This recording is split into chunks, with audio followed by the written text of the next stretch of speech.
कांग्रेस के प्रदेश प्रभारी कुमारी शैलजा के कहना हवे कि 8 तारीख के बाद प्रत्याशी मन के सूची बने के उम्मीद हवे। रायपुर में कांग्रेस के चुनाव समिति के बैठक के बाद कांग्रेस के प्रदेश प्रभारी मुख्यमंत्री निवास के बाहर पत्रकार मन ले गोट बात करत की कि अवैया चुनाव पर अभी से प्रत्याशी मन के नामों पर गंभीर ढंग से विचार विमर्श करे जाते। अवैया दिन में जल्द ही प्रत्याशी मन के नाम ला अंतिम रूप दे दे जाही। उनकर कहना रही कि भाजपा के पहली सूची जारी होए के स्थिति कांग्रेस ला कोनो फर्क नहीं पड़त है, काबर की कांग्रेस के तैयारी बहुत धीरे धीरे चलने वाला है, जबकि भाजपा के पास कोनो मुद्दा नहीं है। एकर स्थिति वो अपन प्रत्याशी मन ला पहले ही घोषित कर दे है। विचार विमर्श किया है और सबने अपनी अपनी बातें अपने अपने सुझाव रखे हैं और उस पर सभी ने मिलकर आगे के लिए बातचीत की है, विचार किया है।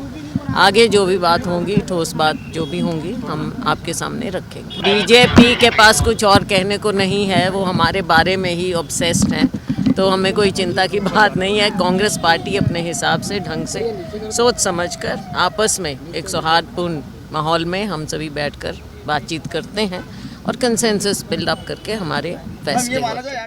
उनका कहना से कि अवैया 8 सितंबर के बाद एक और बैठक होगी, जेमा पार्टी के संभावित उम्मीदवार मनु पर विचार करे जाही।